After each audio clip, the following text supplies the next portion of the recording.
This is Goofy Chess, a chess variant where all the pieces are extremely goofy and bizarre. For example, this is the Goofy Pawn, and as you can see it looks very silly, but get ready as it moves even more silly. Here's how. Okay, so this new pawn actually moves kind of like a normal pawn, except for the fact that it can capture pieces of his own color, which you might think is just a little silly but completely useless. But it actually can serve a purpose, because this pawn, which we will call the Goofy Pawn from now on, actually upgrades when it captures a certain amount of your own or your opponent's pieces. That's why taking your own teammates might be useful. Okay, but anyways, let me explain what these upgrades will look like and everything. So the Goofy Pawn will actually have 4 upgrades. It gets upgraded to the first one just after 1 capture, and this first upgrade actually turns our pawn into a Torpedo Pawn, which are a special type of pawns that can always move 2 squares forwards, not only on the first move, making them quite a bit stronger and way more mobile. This is what Torpedo Pawns will look like, and I think I've covered everything you need to know about those Torpedo Pawns, so let's talk about the next upgrades Goofy Pawn will receive for captures. So real quick, these next 3 upgrades just add different pieces movements to our Goofy Pawn. The second upgrade, which is available after 2 more captures, adds the bishop's movement to the Goofy Pawn. So that's how the Goofy Pawn with 3 captures to his name can move. Already pretty good, right? Well, I hope so. But if you capture 3 more pieces with this thing right here, it'll also be able to move like a knight. And 5 more captures in, we can add a rook's movement on top of all that. This escalated quick and is kind of mind-blowing, I'm not gonna lie. Alright, now after placing Goofy Pawns on the second ranks of our 12x8 board, we can go on to a different piece from the Goofy bunch, the Catapult. So this right here is what our Catapult looks like. Quite goofy, 5 out of 10 on the goofiness scale. Although let's take a look at how goofy it moves. So the main thing you need to know about regarding this Catapult is that, as Catapults usually do, it is able to shoot stones, it can shoot them infinite amount of squares vertically, and when it shoots the stone on a certain square, then that stone breaks on that square and hits the square after the one you aimed for, capturing any pieces on these 2 squares. Okay, but of course this Catapult isn't just stationary like that. It can move in order to be able to aim at other places of the board, and I think making it move horizontally is a decent idea. And also we'll make it move 1 square around itself like the king in case there were any obstacles on the horizontal path. Oh, and let me make it so that it is able to capture when moving with these movements, just to make things easier. Okay, next we have a very goofy piece called the half bishop. And as you can see, it looks, well, like a bishop cut in half. And it also moves like half a bishop, although this part can be a bit more confusing, so let me explain. Alright, so as some of you may know, a good while back, actually basically a year ago, I made a different video about weird chess. And in that video you can also find a piece named the half bishop. Although in that video that bishop moves kind of dumb because it moves on only 1 diagonal, which technically is half of the bishop's movement, but this piece is completely useless in this form. This is why in this video we're going to do this better. Hear me out, I think I have a good idea here. So instead of cutting 1 entire diagonal from this movement, we're going to keep both of the diagonals. But it'll only move to every other square on these diagonals like this. Isn't that brilliant? Yeah, I think so too. Alright, great, let's go on to the short rook now. So the short rook is essentially a rook, but it's 5'11"? I'm just kidding, it's not that short, although its movement is shortened quite severely because instead of moving infinitely far, it only goes 4 squares out. So it's basically a normal rook, just more annoying to play with, especially when there's some juicer waiting just outside of your reach. Okay guys, this version of the rook might suck, but don't worry, I have another one to make up for this. Meet the alternate rook. Boom. Alright, so this one is a little stronger than the previous piece we talked about, and not only that, because it's also stronger than the normal rook, let me explain.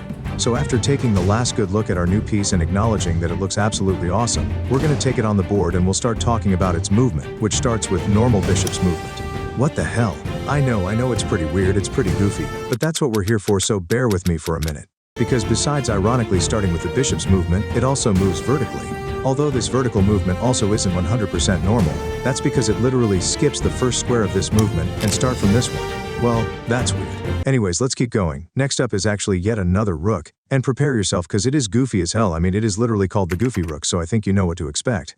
Alright, so this is what this Goofy Rook looks like. I hope it looks goofy enough for you guys' taste. But anyways, let's take a look at how it moves. So here it is on our trusty board. And for now, I'm gonna mark the squares the normal rook would move to. And that's because we can get Goofy Rook's movement from this by just moving all these squares 1 square diagonally.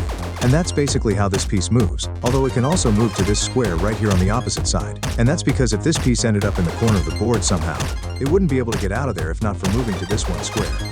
Oh, and also for the black version of this piece, these 2 movements are swapped in place like this. Okay, that's nice. I'm gonna place all these pieces where they should be on our board, and you know what? This next piece will actually replace Goofy pawns on these 4 squares. So it is kind of like a second pawn of this chess variant in a certain sense. Let's create it real quick. So this second pawn, as I called it earlier, is actually named the guard, and it is named like that because the king will be placed right on this square here, and those guards guard him as they are directly in front of him. Okay, but that's not really that important. What's important is its movement, and so let's talk about it right now.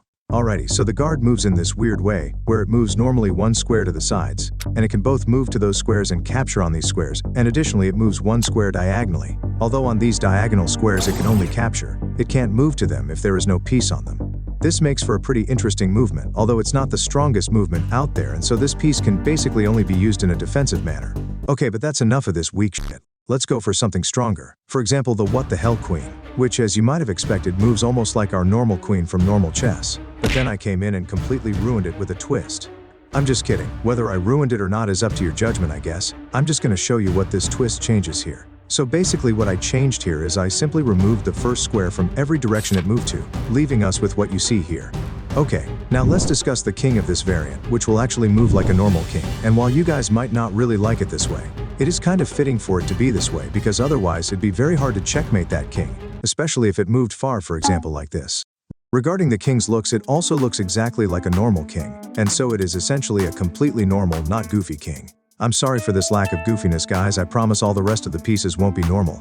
And this next piece is actually extremely goofy. Although before we talk about that piece, I gotta tell you all about my Goofy merch, which I just recently launched. It contains lots of cool designs printed over some t-shirts, hoodies, and other clothes or accessories. And I think the best of all is the boom cap, although that's just my opinion. You can go and see for yourself at chessstraps.shop and choose your favorite design. And if you like it enough, maybe even buy it. Who knows? Alright, that's it about the merch. Let's go and talk about the next piece, the double bishop. Okie dokie, the name double bishop sounds quite serious and strong, and that's because it is both of these things, serious and strong. It looks like this, and this appearance gives it that goofiness that we desperately needed after talking about the king. Although it moves even goofier than it looks, here's exactly how. So having our new bishop here on the board now, we select the two squares to the sides of it, and now from those two squares we simply select the squares the bishop would move to from them, and bam, we have the double bishop's movement. Although wait, I think it's worth noting that if there's any piece over here, then all these squares disappear from the movement. Alrighty, and this next piece is actually a bishop as well. It's called the freezer bishop. And it moves literally like a normal bishop, although what makes it different is its special ability, which is very powerful. Because it makes every enemy piece on squares it can move to freeze up, making it unable to move anywhere. This is actually real strong, because you can use some interesting tactics, where for example, freeze a piece that was protecting another piece, and there you go, you're free to capture the no longer protected piece. This is just a simple example of what the freezer bishop can do. I'm sure you guys can think of a lot more complex tactics, but anyways, let me show you what the boom knight is capable of. So this is what the boom knight looks like. It's basically just my regular long-nosed knight except with an explosion on his head. And by the way, you can have an explosion your head too with my boom cap. Although not literally, obviously. But I am getting off tracks here, so let's go on to the boom knight's movement. So the boom knight's movement is actually the exact same as normal knight's movement. This boom element is the only difference here. And what this element does is it allows our knight to self-destruct by click a button that'll pop up whenever you click on the knight. And when this knight self-destructs, it actually creates an explosion which will capture all the enemy pieces on the squares around it. This means that you can basically move the boom knight to where there's a lot of enemy pieces, click the button and boom, they're gone, you won material. Okay dokie guys, let's go to the next piece. So this is our next piece. It's named the half knight, and I think you can clearly see why it's named like that. I mean, half of him is literally cut off. But now you're probably wondering, how does it move? Because it cannot move only forwards or only backwards, right? Well yes, and that is why I made it move like this. Goofy, but at least it moves in all directions. Alright, next we have this piece right here, which is named the crooked bishop, and also as you can see it's crooked in this place, and that is because its movement is crooked too. This movement is quite hard to explain, but I'll try to put in the simplest words possible, so you guys can understand. Let's go. Okay, so the crooked bishop, just like any bishop, moves diagonally in every direction. Although it does not continuously go in just one direction, every one square it turns 90 degrees both ways. And if either of these squares gets our piece further away from the starting square, it moves to it, and so it always has to move away from the starting square. And it cannot move to a square that gets you closer to the starting square. In our case right here, both of these squares are getting our piece further away, so we can move the crooked bishop to them. A couple iterations down the line though, we can only go to this square because the square on the other side gets us closer to where we started. Alright, and then we just continue doing that infinitely. And that's this piece's movement. I hope you guys understood what I said a moment ago. I know it was quite complicated, but let's put the pieces we've done so far on our board. Okay, now you might notice that the two pieces we talked about just a second ago are not there, and that's because they are actually a part of Goofy Chess 2.0. Yes, that's right. I have actually thought of a second version of Goofy Chess. It contains even goofier pieces, some of them even goofier than the ones in Goofy Chess 1. There are 10 more of them. And if you want to see those additional pieces and play Goofy Chess 2.0, then this variant will be available for my Dragon level Patreons. Oh, and also Dragon level Patreons have all the pieces in this video, and in Goofy Chess 2.0 available in the position editor to create their own variants. So if that sounds like something for you, the link is in description. Now back to the video. So this right here is our next piece. As you can see, it looks quite interesting to say the least, and it moves in an even more interesting way, because it can literally teleport. Wow. Okay, but where exactly can it teleport to? Well, it can actually go to every square that has your piece on it, and when you move this piece to any square, it actually just swaps with that piece. This can be super useful in a lot of situations, especially if your piece is in danger, or if you want to attack your opponent's piece by swapping the teleporter with a piece that can reach your opponent's piece. Alright guys, now it's time for the last piece of this chess variant. This will be the goofiest piece of this video, and also probably the goofiest piece you have ever seen. Meet the Goofy Just Goofy piece. This is what it looks like. Nothing too crazy, basically just goofy written with some random decorations. But how does this piece move? Well, let me explain. So here we have our piece on the board, and its movement is really some random squares spammed on the board, just like this. Yes, this is the exact movement of the Goofy Just Goofy piece. Good luck memorizing this movement. Alright guys, I think that's it for this video. Of course you can play Goofy Chess on my website, and also Goofy Chess 2.0 is waiting for my Patreon, so check it out if you want, and I see you in the next video. Bye!